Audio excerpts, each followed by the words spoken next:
좋으신 주님을 찬양합니다. 우리 좌우 앞에 있는 분들과 인사를 나눕니다. 반갑습니다. 환영합니다. 축복합니다. 오늘도 주님께서 예비하신 은혜와 사랑으로 우리들 가운데 충만케 하실 것을 믿습니다. 우리 그런 기대를 가지고 요한복음 14장 말씀 함께 나누도록 하겠습니다. 이 말씀은 계속해서 예수님께서 마지막 유월절에 다락방에 모이셔서 최후의 만찬을 하시면서 나눴던 그런 말씀 중에 하나입니다.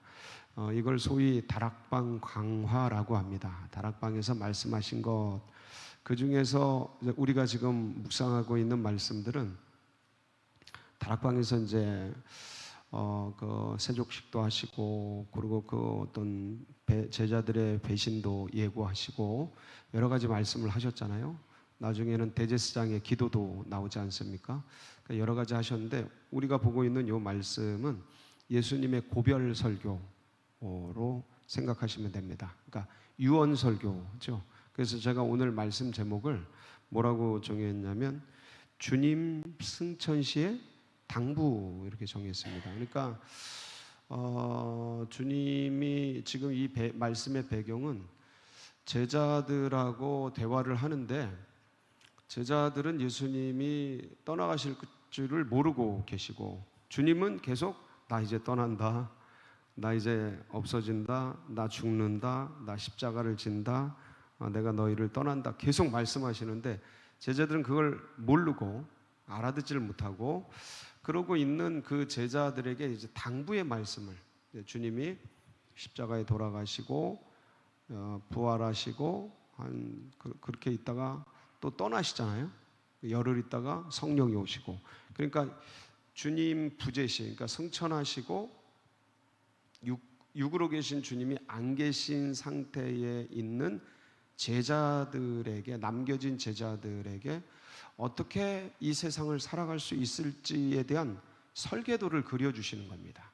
그래서 오늘 이 말씀을 좀 우리가 자세히 보면 지금 우리가 어떻게 이 땅에서 살아가야 되는구나. 왜냐하면 입장이 이제 똑같거든요. 제자들하고 12제자와 우리들이 입장이 이제 똑같아요. 그래서 그들은 육적인 예수님을 모시고 같이 살았잖아요. 그런 면에서 굉장히 큰 특권이죠. 우리는 이제 육적인 예수님, 그러니까 부활 전에 육적인 예수님을 알 수가 없어요. 이제는. 왜냐하면 이제는 주님은 변화하셨기 때문에, 부활하셔서 변화체가 되셨기 때문에 그때 그 3년 6개월 공생애를 사셨던 그 육적인 예수님은 다시는 볼 수가 없어요. 그냥 말씀을 통해서만 아는 거지. 근데 이제 변화하신 예수님은 만나겠죠. 주님 재림하실 때 만나게 되겠는데 그런 면에서 12제자는 큰 특권이었다, 그런 마음이 듭니다. 큰 특권이었고, 왜냐하면 예수님의 그 어려움, 눈물 이런 걸 다 봤잖아요. 우리는 볼 수가 없어요. 그냥 말씀으로만 알 수가 있을 따름이지. 그런데 참 굉장히 큰 특권이지만 우리는 이제 성령께서 우리에게 같이 계시니까 보다 더 큰 일을 이제 할 수 있는데, 오늘 이제 이 말씀 속에서 주님께서 제자들에게 당부하시는 그 말씀이 우리에게 당부하시는 말씀으로 똑같이 받으시면 이 말씀이 우리에게 힘이 되고 능이 될 줄 믿습니다. 제자들하고 대화하시면서 도마가 여쭙죠. 주님이 어디로 가시는지 알지 못하는데 그 길은 우리가 어떻게 알겠습니까? 하고 여쭤요.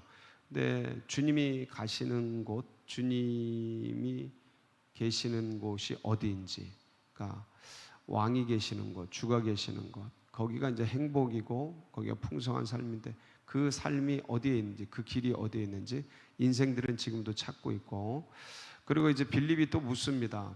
아버지를 보여주십시오. 하나님 아버지를 보여주시면 족하겠나이다.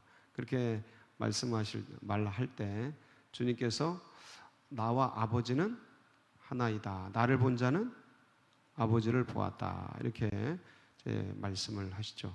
그러면서 내가 곧 길이요 진리요 생명이다, 이런 얘기를 제자들하고 쭉 나누십니다. 그러면서 이제 고별 설교를, 유언 설교를 이어가시는데, 이제 오늘의 말씀을 보면 12절에 보면 내가 진실로 진실로 너희에게 이르노니 나를 믿는 자는 내가 하는 일을 그도 할 것이요 또한 그보다 큰 일도 하리니 이는 내가 누구에게로 감이라? 아버지께로 간다. 그러니까 내가 이제 떠난다. 아니, 상식적으로 주님같이 위대한 분이 같이 계실 때 더 큰 일을 하지, 주님 같은 좋은 스승, 아주 위대한 멘토, 이런 분이 떠나면 더 큰 일을 어떻게 할 수가 있겠습니까? 예.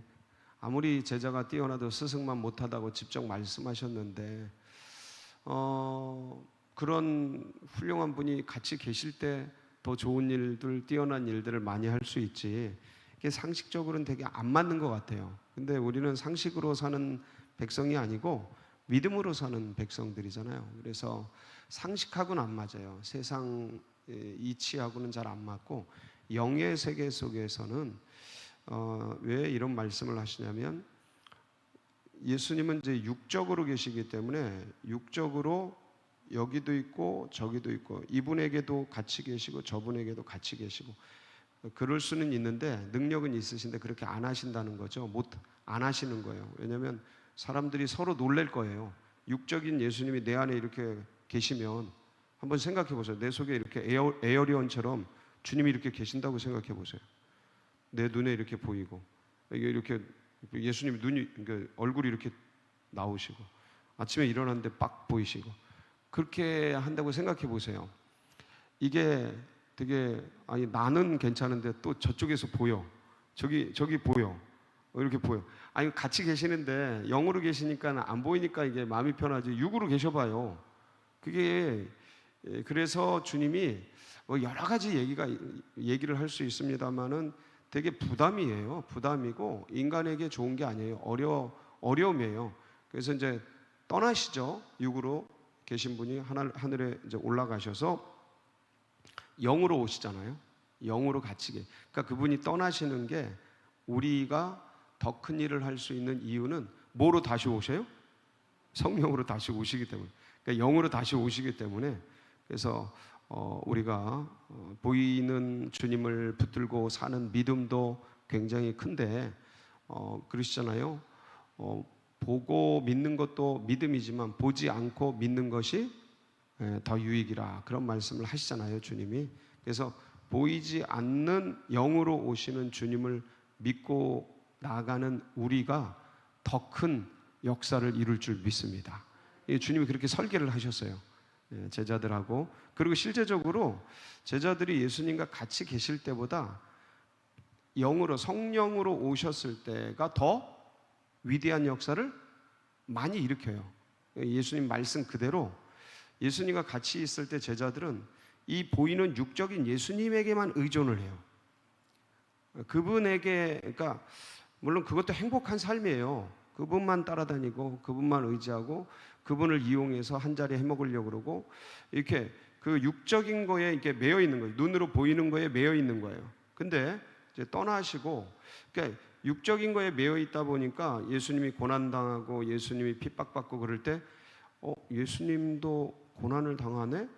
그러니까 여기에 보이는 거에 매몰되는 거죠. 그럼 우리도 핍박받겠네? 도망가자. 불안하고 두렵고, 그렇게 집에 숨고 막 그러잖아요. 근데 영으로 오셔서 성령을 이제 다시 받을 때 그들은 이제 주님이 고난당하실 때 불안해서 두려워하던 그들이 똑같이 그런 상황인데도 불구하고 이제 나가서 주님을 전하고 두려워하지 않고 사역을 하고 엄청난 기적과 막 죽은 자도 살려내고, 베드로 같은 경우, 바울 같은 경우 그런 엄청난 일들을 이루시잖아요. 이제 그 어떤 육적인 예수님을 믿는 그 한계 속에서 이렇게 벗어나서 더 큰 일도 하는 거죠. 할렐루야. 우리도 똑같은 상황이에요. 우리는 처음부터 육적인 예수님을 본 적이 없기 때문에 더 큰 일도 할 수 있다. 성령 안에서 이런 말씀들인데, 13절에 보면, 그래서 이제 주님이 가시잖아요. 아버지께로 가미라. 가는데 그래서 너희들이 할 일이 있다. 뭐냐면 내가 눈에 보이지 않고 떠나가지만 그래서 너희가 불안할지 모르는데 이제부터 너희들이 할 일이 있어. 그게 뭐냐면 13절이에요. 시작. 너희가 내 이름으로 무엇을 구하든지 내가 행하리니 이는 아버지로 하여금 아들로 말미암아 영광을 받으시게 하려. 이제부터 내 이름으로 무엇이든지 뭐해라? 구하라. 그렇죠? 14절도 동일하죠. 시작. 내 이름으로 무엇이든지 내게 구하면 내가 이거는 지금 13절 14절은 뭐 하라는 거예요? 제자들에게 기도하라는 거죠. 기도의 능력.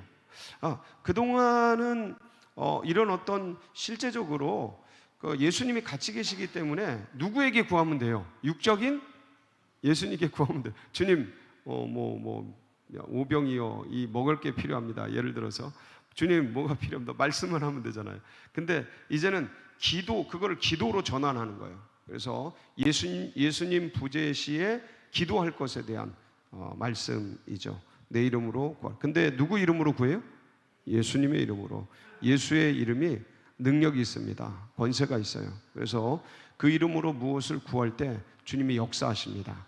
그래서 주의 이름 예수 그리스도. 그래서 주님 이것도 되게 좋아요. 저는 이거 너무 좋아합니다. 주여 주여 주여. 이거 그리스도인들이 그렇게 부르짖죠. 근데 가능하면 아침에 일어날 때 피곤하고 좀 간밤에 여러 가지 일들로 육신이 연약해지고 막 그러잖아요. 세월이 가면서 그럴 때 아침에 일어날 때 여러 감정이 막 교차해요. 이 믿음의 백성들도 똑같아요. 안 좋은 생각도 나고 불안한 생각도 나고 감정적으로 이렇게 눌린 생각도 나고 그래요. 아침에 일어날 때 뭔 일이 그럴 때 누구의 이름을 불러요? 예수 이름을 부르세요. 그럼 그 이름 자체에 권세가 있어요. 능력이 있어요. 이게 가장 좋은 영양제고 가장 좋은 잠이 깨는 거고 그 몸에 피곤한 걸 씻어주는 거고 그래서 예수의 이름을 부르시고 예수의 이름을 찬양하시고 예수의 이름을 간구하시고 할렐루야. 그러면 우리의 몸 오장육부 사지백체 이 뇌세포, 기억세포 이런 모든 신경계 이게 그 주님의 이름에 이렇게 굴복을 하고 그 이름 앞에서 말을 들어요.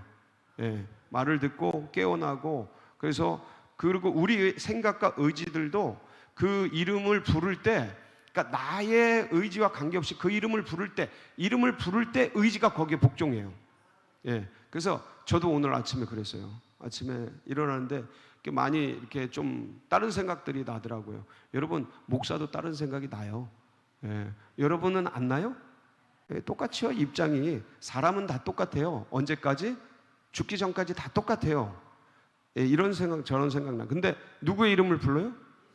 그걸 부르면 그분의 능력이 임하는 거예요. 그리고 뭐가 작동해요? 예수의 이름을 부를 때 성령이 작동을 해요. 아멘? 그러니까 예수의 이름에 권세가 있는 게 예수 이름 부를 때 성령이 작동을 해요. 그리고 누가 영광 받으셔요? 하나님의 영광 받으셔요. 이게 삼위일체 하나님이에요. 이게 계속 돌아가요. 우리 안에.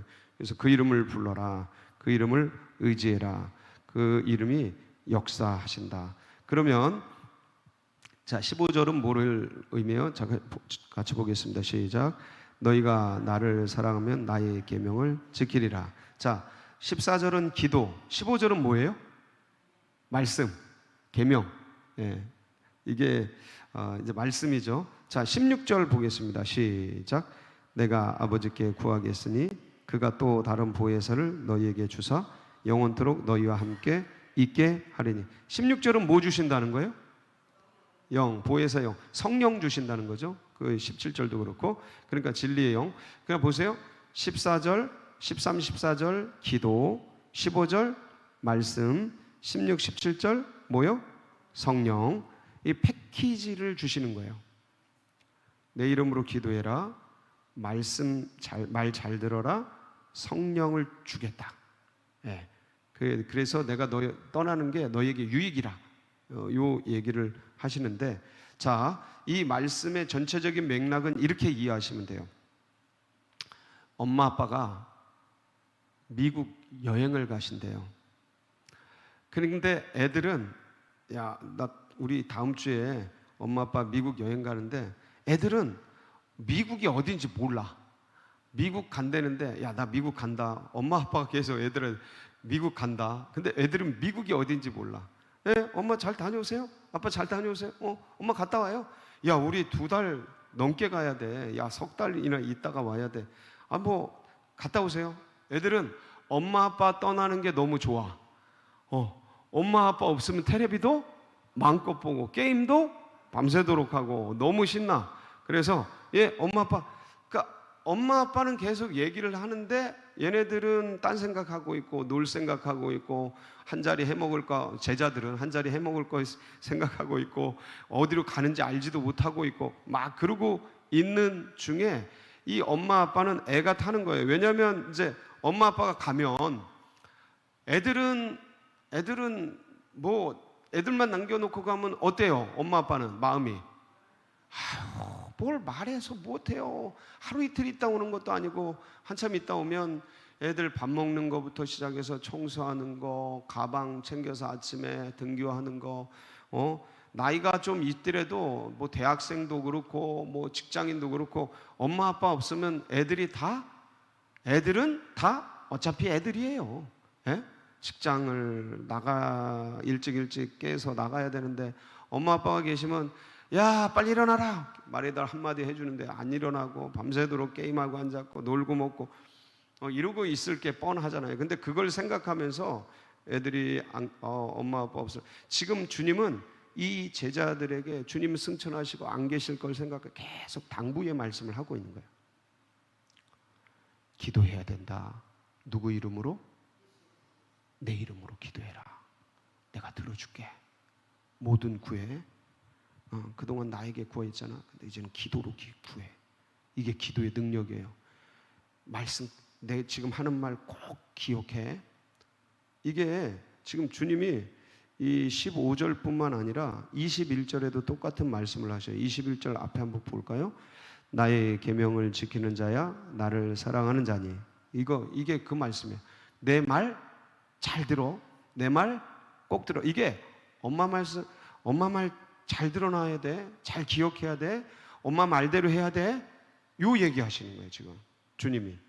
그러니까 계속 이런 말씀, 이런 당부, 이런 얘기를 하시면서 주님께서 이 제자들에게 기도에 집중해라. 나에게 구해라. 필요한 건 나에게 얘기해라. 그러면 내가 다 들어줄게. 아멘? 와, 주님의 이름을 부르세요. 주님께 구하세요. 눈을 뜨고도 12시에 정오에 띵. 여러분 알람 해놓으셨어요? 알람 꼭 해놓으시고 12시에 정오기도 여러분 하여간 열심히 하셔요. 열심히. 정오에 둔촌동이 열리도록 둔촌 아파트 입주민들 그릇을 잘 준비하도록, 그리고 정말 하나님께서 우리 교회를 이 마지막 세기 마지막 주자로 써주시도록 세계 열방에 주님의 복음을 전하는 아름다운 교회, 이웃을 부욕케 하는 풍성한 교회가 될 수 있도록 여러분 계속해서 기도해 주시기 바랍니다. 그래서 계속 기도하고 그 다음에 주님의 말씀대로 주님을 따라 살고 성령을 의지해서 성령의 능력 속에서 힘을 얻고 매일매일 다시 일어나서 세상 속으로 전진해 들어가고, 할렐루야.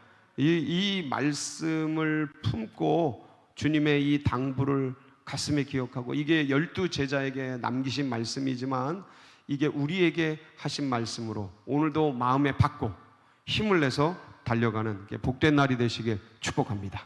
같이 기도하시겠습니다.